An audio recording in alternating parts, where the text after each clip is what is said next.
Before heading to the video, if you haven't subscribed the channel, do subscribe it and don't forget to click the bell icon for the latest update notification.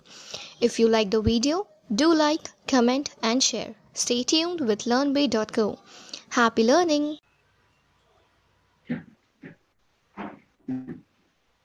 So yesterday we discussed about source code and bytecode. So when bytecode is generated, It's generated by compiler at the beginning. yeah. So after compilation, the bytecode gets generated, right? So Correct. bytecode. So what kind of error you'll be like? It will be checking in the compilation stage, Syntax error. Indeed. and runtime error will be checked at which stage? Machine Interpret. level. Interpreter level. Okay. So let's say if I have two systems, one is Windows and one is Mac. So they both will have their own PVM, or the Windows PVM can be installed on Mac. Sorry. Let's I say we have two systems, one is Windows and one is Mac. Okay. okay. So the PVM which we are installing, like the Python which we are installing on Windows, will we be able to install the same Python on Mac also? Yeah, it's platform No. independent. We can No. install. No. No. When you will go to python.org, there'll be a separate Python for Yes. Windows, there'll be a separate Python for Mac, and Yeah. there'll be a Yes. Yes. Separate. separate Python for Yes. different operating system. Yeah. Okay. Yeah. This PVM is, Each package is a different. Hello. yes, go ahead. Yeah. Source code it will be same, Hmm. Yes, source code will remain same. but extension. Yes. Bytecode also, if you want to transfer from one platform to other platform, like from Windows to Mac or Mac to Windows, you can do that. Okay, but Okay. in other programming languages, this bytecode, once you generate this bytecode, like in C, you cannot transfer it to other platform. Okay, so all these things we discussed yesterday. Now the today's topic is,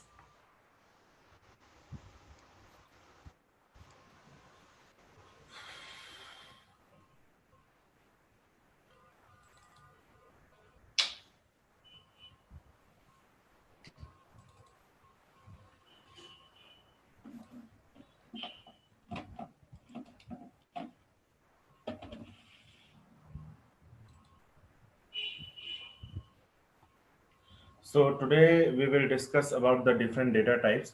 Before coming to the data types, we discussed yesterday source code, bytecode, machine code, how it gets generated, and what all errors we check there. Okay, now we will see that. Hmm.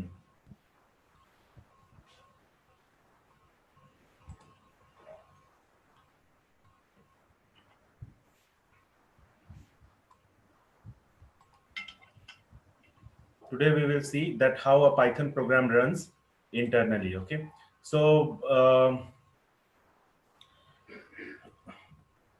can anyone tell me what all kind of memory we have on our system? Which all memory we have?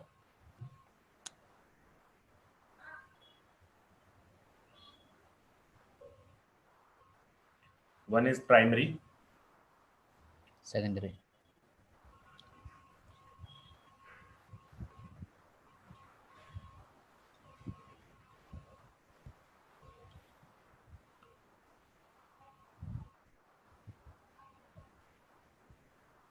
one is primary memory,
Better you can type instead of writing.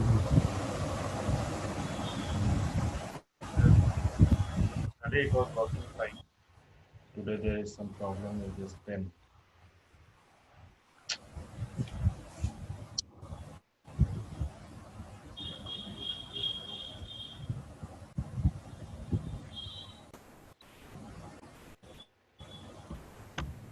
Yeah, so what we have seen, there are two kind of memory. One is primary memory and one is secondary memory, right? So what is primary memory in our system? This permanent storage, man. Okay. Permanent storage. Primary is permanent storage. RAM Yeah. is permanent storage. No. So basically two kinds of memory we have. One is primary and one is secondary. Okay.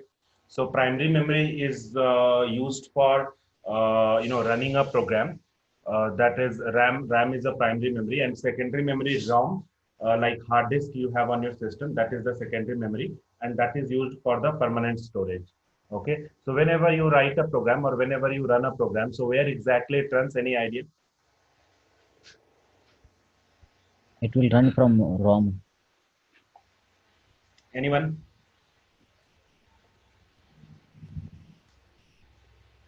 RAM or ROM? So I have opened Paint, right? So this Paint, where it is running? It is running in RAM or ROM? RAM. Whenever you open any program that gets loaded, ನಾನು ಊರಿಗೆ ಹೋಗಿ ಬಂದಲ್ಲ ಸ್ವಲ್ಪ hospital keep yourself on mute when you are not having any question and when you are not asking anything. Other is getting disturbed.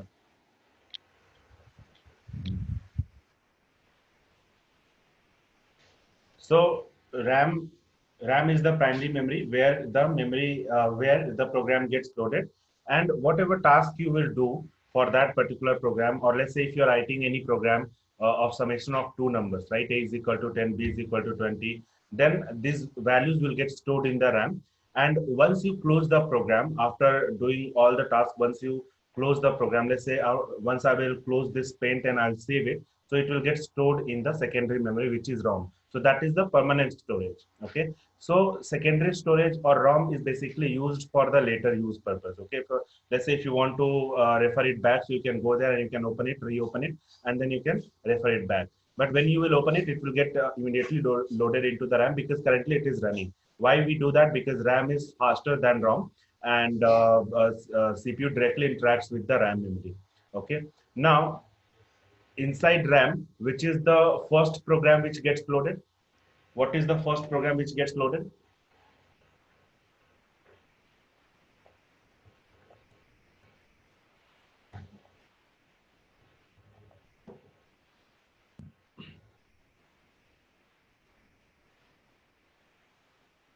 Operating system. Yes, Pallavi.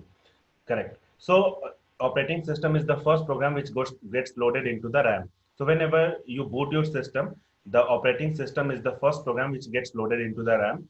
And why we install operating system? So yesterday we saw that operating system is responsible for running a program, okay, on our system.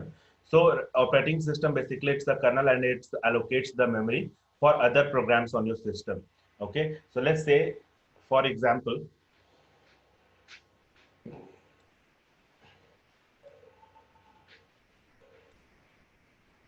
if this is the RAM, so inside this RAM, the first partition which will get created or first memory block which will get allocated will be for operating system. Okay.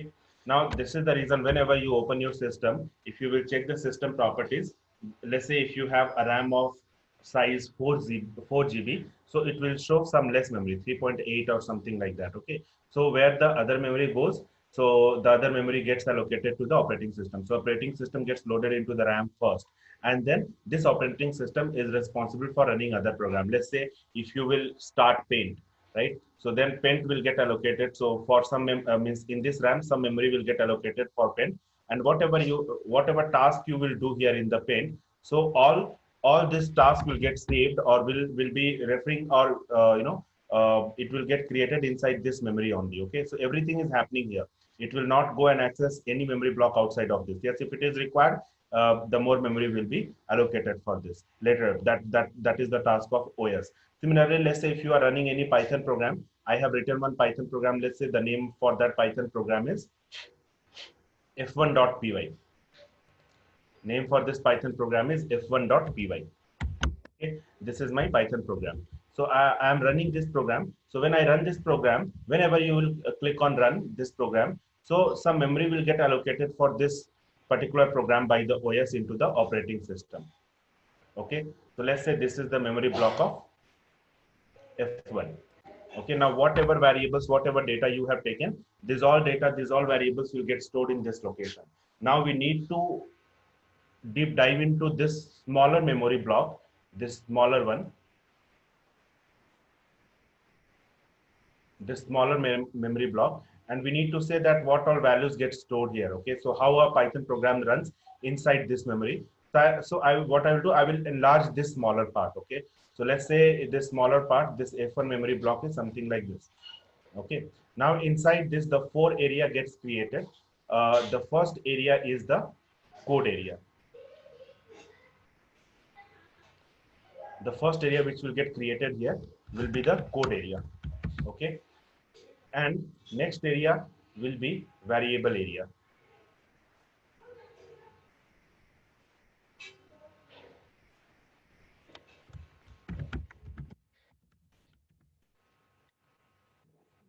Next will be heap area.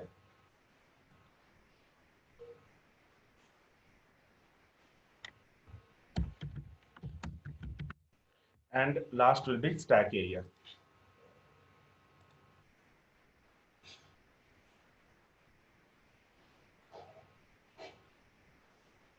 This last one will be stack area. Okay, now what all, for what purpose this area gets created is, now we will learn about it. Okay, out of this, code area is static in size, is fixed in size, and the whole code gets saved here. So over the lifetime of your program, this code is not going to change, so this code area will remain fixed. Now in the variable area, all the global variables will get saved here in this location, variable area. Heap area is responsible for allocating the objects, allocating the memory for the objects. So in Python, remember, everything is an object. Whether you are taking integer value, float value, we will discuss what all data types are there. So all those data will get created. Okay. So, and stack area will be basically responsible for the function resolution, in which order the function resolution will happen, that stack area will be responsible. Out of this 2 area and this middle area between heap and stack, this is free memory. So let's say if your heap or stack grows into the memory, so it will increase. So heap area will come down and stack area will come up. Okay, and the more and more memory will be allocated for that. Once this 2 things will meet, so this memory will get full, and then sometimes you get the memory out of memory error also. So generally we try to avoid that situation. Now this heap area is responsible for allocating the object. Variable area is responsible for allocating or saving the global variables. So our point of discussion will be towards this 2, variable area and heap area. Stack area we will discuss later when we will go to the functions. Okay, now let's see what this variable area and heap area, how it works. So let's say if you have a program, this is your program, this program name is f1.py, and you have written one program, one simple program I will take. A is equal to 10, B is equal to 20, C is equal to A plus B, and print C. Okay, so this is a normal program which we have written as of now.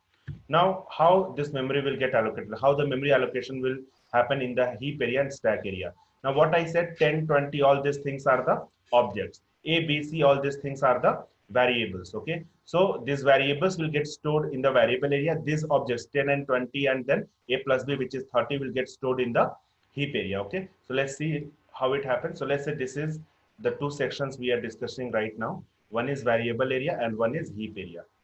So the top one is variable area and the down one is heap area.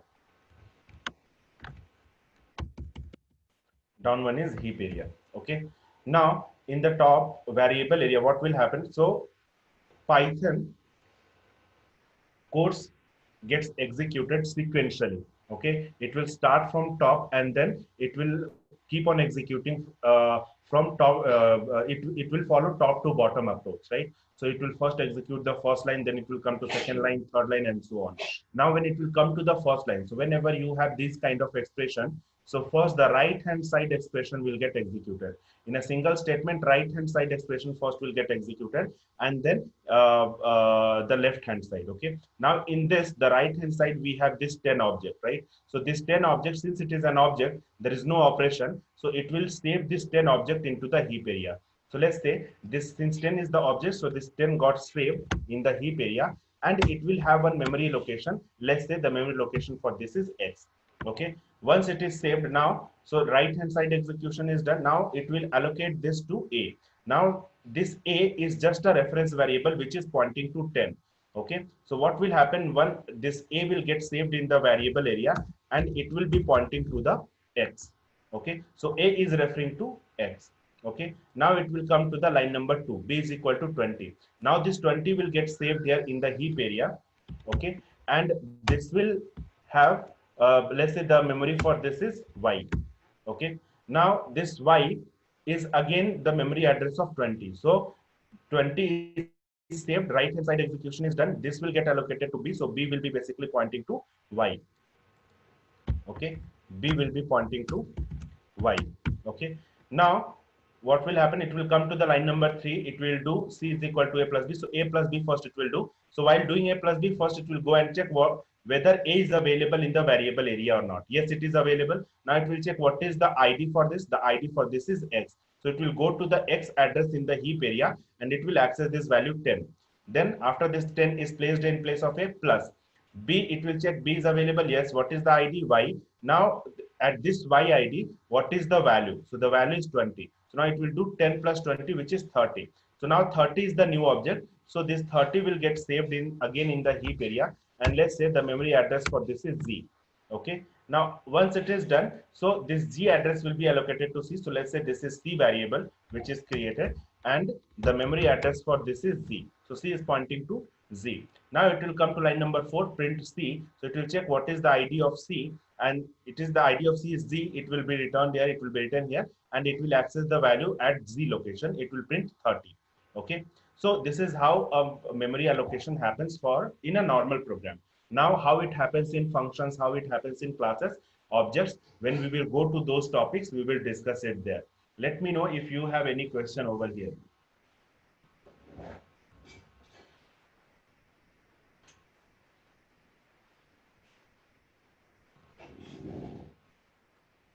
Any question?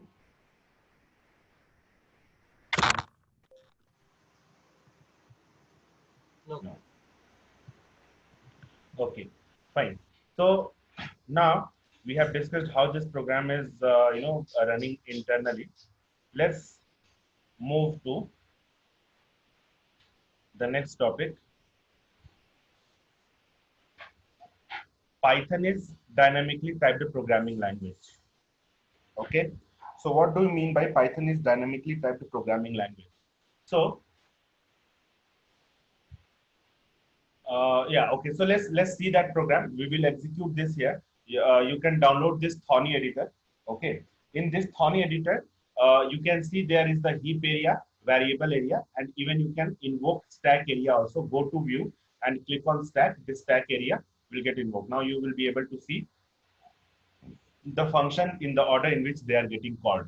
Okay. As of now, this stack area is not required. I will remove this and I will write the same program, and we will just check whether it is getting executed in the same order or not. Okay. So A is equal to 10, B is equal to 20, C is equal to A plus B, and then print C. Okay. Now let's run this program. So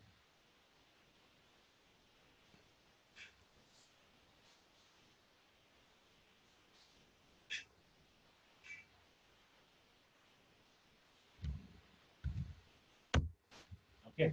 Now, so there are two buttons on the top. One is to run and one is to debug. So we will debug this code. We will not run this. So if you will run this, you will directly get the output. Okay, and all these values will be created instantaneously. But what we will do, we want to debug it. So we will click on this. Now there is a F7 button, or you can click on this. Okay. So when you will click on this, it will debug this code, means line by line it will execute it. Okay. So we are doing this. So first when we are doing, so you can see wherever this yellow line is there, means it is going to execute that particular line. So currently we are into 10. The yellow line is pointing to 10. So first this 10 object will get saved in the heap area. You can see on the right hand side, this 10 object is saved and one ID is allocated. That ID is 6520.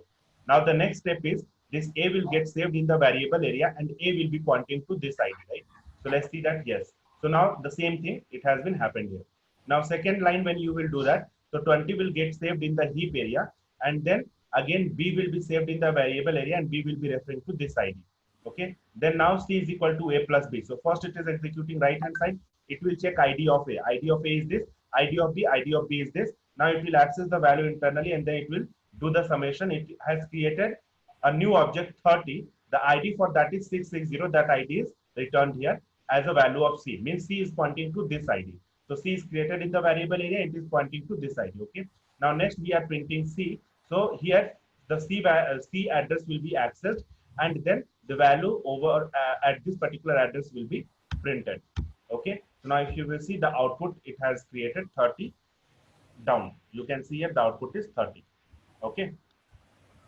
Fine. So this is how a normal program runs. Now you can see one extra object none here. This none basically returned by the print function. Okay. So there are few functions which doesn't return anything. The function which doesn't return anything, they return none by default. So about this, about returning a particular value from a function, again, we will have a look at it in function class. Okay. So rest all is clear. 10, 20 and 30. I hope it is clear. Okay.